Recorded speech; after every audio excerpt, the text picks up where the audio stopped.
केदारनाथ में base camp के पास बनेगा नया हेलीपैड। यात्रियों की सुविधा को देखते हुए ये निर्णय लिया गया। MI-26 हेलीपैड पर हेलीकॉप्टर का दबाव अब कम होगा। नए हेलीपैड पर 6 से 8 हेलीकॉप्टर लैंड कर सकेंगे। यात्रियों को मूलभूत सुविधाएं भी उपलब्ध यहां करवाई जाएंगी।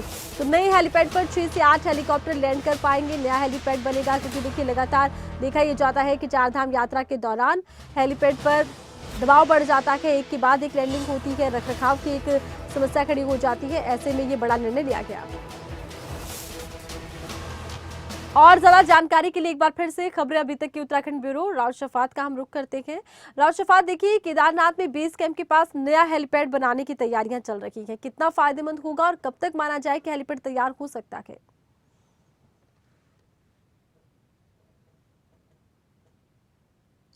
जी, थोड़ा-सा वक़्त लगेगा लेकिन ये एक अच्छा निर्णय है और क्योंकि आरती चारधाम यात्रा जैसे-जैसे बढ़ रही है, तो अब हर साल अगर जी देखा जाए तो यात्रियों की संख्या, श्रद्धालुओं की संख्या बढ़ती जा रही है। जी 60 से 70 लाख लोगों के आने की उम्मीद है, श्रद्धालु इस वक़्त उत्तराखंड में रहेंगे चारधाम यात्रा जब तक चलेगी। तो अब क्योंकि बहुत ज़्यादा दबाव है, रास्ते हालाँकि दुरुस्त कर दिए गए थे, लेकिन हेली सेवाओं से भी श्रद्धालु केदार धाम जाते हैं, दूसरे धामों में जाते हैं। लेकिन क्योंकि समस्या इस बात की थी कि हेलीपोर्ट बहुत कम थे और 7 से 8 जो हेली सेवाएं हैं वो काम करती हैं। लेकिन अब क्योंकि अगर हेलीपैड को बना दिया जाता है तो जाहिर सी बात है कि पर्यटन तो बढ़ेगा ही, इसके साथ ही जो सुविधा है श्रद्धालुओं के पहुंचने की उसमें भी इजाफा होगा। MI-16 जो सेना का जहाज होता है उसके लिए एक हेलीपैड वहां बनाया गया था, उसके आसपास जो है छोटे हेलीपैड भी हैं लेकिन वो पर्याप्त नहीं है।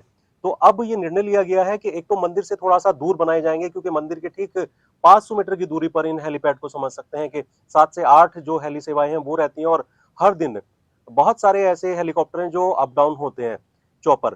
तो उससे क्या होता है कि खतरा भी होता है मंदिर परिसर को, मंदिर के आसपास जो बिल्डिंगें बनी हुई है उनको। पर्यावरणविद ने भी कहा था कि थोड़ा दूर होना चाहिए हेलीपैड, इसको लेकर के निर्णय लिया गया है।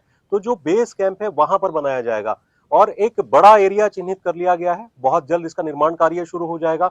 हेली सेवाओं के लिए बेहतर सुविधा होगी। जो श्रद्धालु उत्तराखंड आना चाहते हैं, हेली सेवाओं के माध्यम से केदारधाम जाना चाहते हैं, उनको बहुत सहूलियत होगी।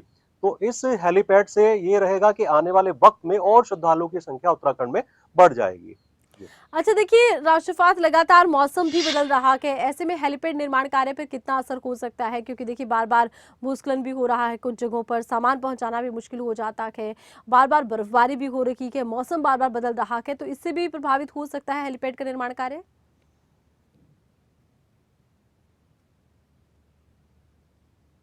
देखिए अभी वक्त लगेगा आरती, क्योंकि आपने बिल्कुल ठीक कहा कि मौसम ठीक नहीं है और दूसरा बहुत विषम परिस्थितियां होती हैं वहां पर। इक्विपमेंट ले जाना, मशीनें ले जाना या मटेरियल को ले जाना।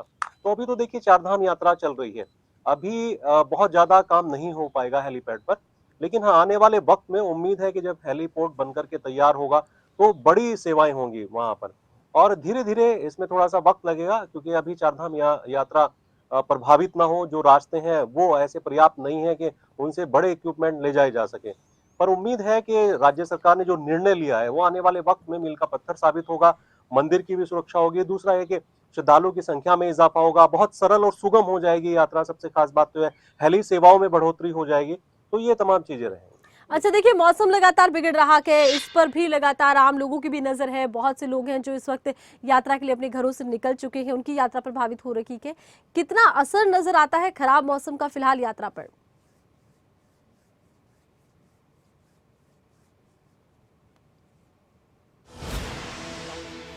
श्रद्धालु उत्तराखंड में मौजूद हैं और अंदाजा आप लगाइए कि 24 से 25 लाख रजिस्ट्रेशन हो चुके हैं। जी 7 से 8 लाख लोग अभी तक यात्रा कर चुके हैं और ये जी इजाफा लगातार बढ़ता जा रहा है, इसकी संख्या लगातार बढ़ती जा रही है। अभी थोड़ा सा फर्क पड़ा है क्योंकि अस्थायी तौर पर अभी रजिस्ट्रेशन को रोक दिया गया है, बिल्कुल। क्योंकि बहुत सारे ऐसे रास्ते हैं केदारधाम जाने के। भैरव एक ग्लेशियर है वहां पर पड़ता है, कुबेर ग्लेशियर है।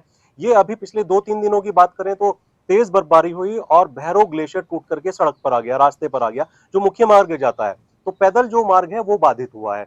उसको हालांकि एसडीआरएफ ने, स्थानीय प्रशासन ने तुरंत खोल लिया। कुछ थोड़ा सा वक्त जरूर लगा, लेकिन खतरा बहुत है इस वक्त अभी।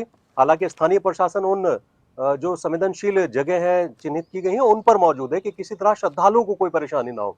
अभी जी। अस्थायी तौर पर रजिस्ट्रेशन को रोका गया है क्योंकि जी। बड़ी संख्या में पहले से ही 24 से 25 लाख रजिस्ट्रेशन हो चुके हैं। तो बिल्कुल। धीरे-धीरे यात्री अपनी यात्रा कर रहे हैं, श्रद्धालु दर्शन कर रहे हैं और एक बार फिर से रजिस्ट्रेशन खुलेगा तो दोबारा फिर से श्रद्धालु दर्शन कर सकेंगे।